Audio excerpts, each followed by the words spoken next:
Good to see you and thank you for clicking. Now, in this video, I'm going to take you through exactly 5 reasons why small businesses fail in Kenya and what exactly can you do so that you don't get yourself into it. Yes, I know very well it's your dream to start a business out there. Perhaps you have your money that you've saved after a long time. So if you get it right when you're starting, then at the end of the day, you're going to do good and actually achieve that dream that you usually have. Okay, so you better watch this video to the end. And guess what? The reason number 5 is quite a popular one and actually is the one that actually most of the cases makes small businesses to fail. And guess what? I usually upload a video each and every day. So if you didn't want love to miss any piece of my good video, this is what I want you to do. That doesn't cost you anything. It's free of charge. Just down below there is a button written subscribe. It is in black. Hit that magical button. Then on the left there is a like button. Hit those two magical buttons and guess what happens? You get to be notified whenever I upload a new good video. So for now, let's get into the business. All right, so now I'm gonna take you through. Now, reason number 1 you find that small businesses fail in Kenya is because like most of the businesses usually are copycat. See, you find most of the Kenyans, they love to start what we call a Me Too business. You've been walking around a certain place and you've been seeing a certain business like succeeding, for example, let's say a hotel or a restaurant, and then you think like, hey, you know what, this business I think is picking up at a very well, and this guy is making millions of money, and then I want to just get myself into the business. And you go ahead there and ask or consult some few people and you ask them how much that business would cost, then they tell you 250,000. And then you realize you got the money with you, then you go ahead and start the business.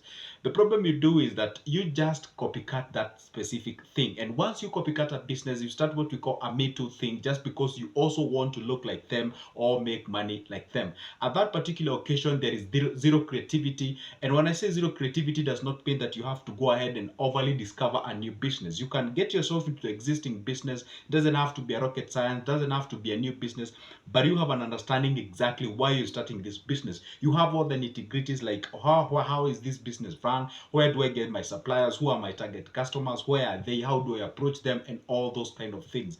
But if you just go there, pick that business just because you've seen it succeeding somewhere, you copy paste it, and then you get started that business, most likely you're likely to get frustrations, and then you ask yourself, then why isn't this business doing exactly as the other one? And then the issue is this: you find like you tend to think like it's gonna pick up as immediately as that. All right, so that reason number 1. Reason number 2 you find these businesses fail is that of course there is this mentality that hovers around people who are employed. They tend to believe that those guys in business actually do better than them, so they love to get into the business just because they feel like, okay, business can actually be a better option compared to you having your own job. And then you get into it, first month, second month, third month, you now contemplate like switching off from the business, now going back to the job. You see, having this a conclusive mentality when starting a business, like a business will be far much better compared to what we call the job. For example, you tend to think, or you tend to see as people say like, this kind of a thing called the 9 to 5 job is not actually my thing. How about if I start my own business? I can become my own boss, I can do my own things and do at the own time that I want, and such kind of a thing.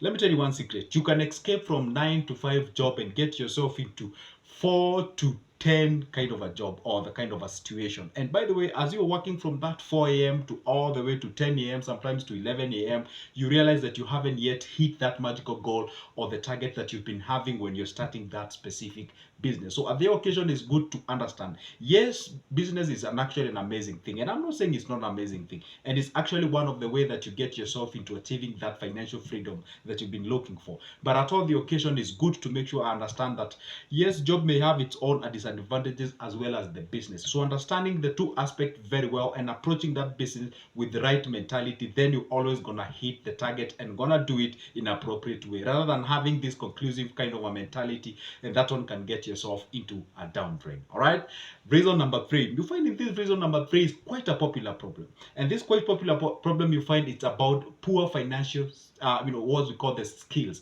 You do not have what we call the appropriate financial skills when it comes to respect to that specific business.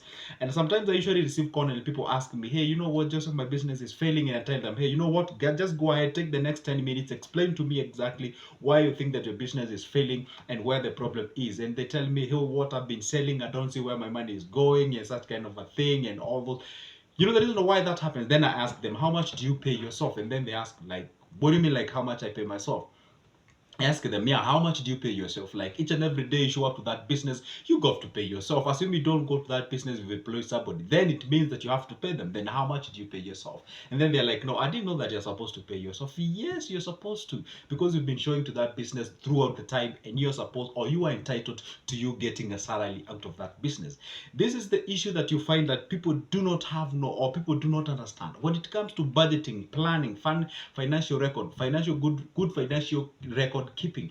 That exactly enhances you to understand exactly how much is going where and at what rate, so that at least you may be able to know. For example, let's say you're operating a shop, a general shop. This is quite a popular business in Kenya, but people do not, or it's one of the toughest business that you can be able to tell how much you're actually earning in terms of a profit. So you getting yourself a very appropriate financial record and knowing exactly, yesterday I sold gross revenue of 10,000, 20,000, or 100,000, and then out of that, then this is the amount that I'm breaking in as my net profit. Then having that financial record, that tells you exactly, if I try to, maybe let's say get like, let's say my average daily profit is like 3,000. If I try to get 4,000 out of this business, then I'm gonna go ahead and choke this kind of a business, because if I do so, then I will be in a capacity to actually go ahead and buy what we call restocking the shop or such kind of a thing. So it's always good to have what we call the appropriate working financial record, so that at least you do not get yourself into problems. Otherwise, if you continue just running this place in a very general way, in a very like crude way, even with real creativity, then you're gonna get yourself into problems and problems. I always advise people, if it is possible, automate your services, because that's where we are right now. And if you're not kind of a digitalized kind of an individual, then get yourself a Quire book or black book or something of sort, whereby you can be able to keep all the daily records. And then after that, try to understand, this is the much I pay myself, or if you have a worker, this is the much I pay them, this is how much I do, or I pay for the electricity, this is how much I pay for the water, all those utilities. If you combine all those things, we usually call them the operational cost. Once you have a typical operational cost, either for a day, a week, or a month, or both, or for a year,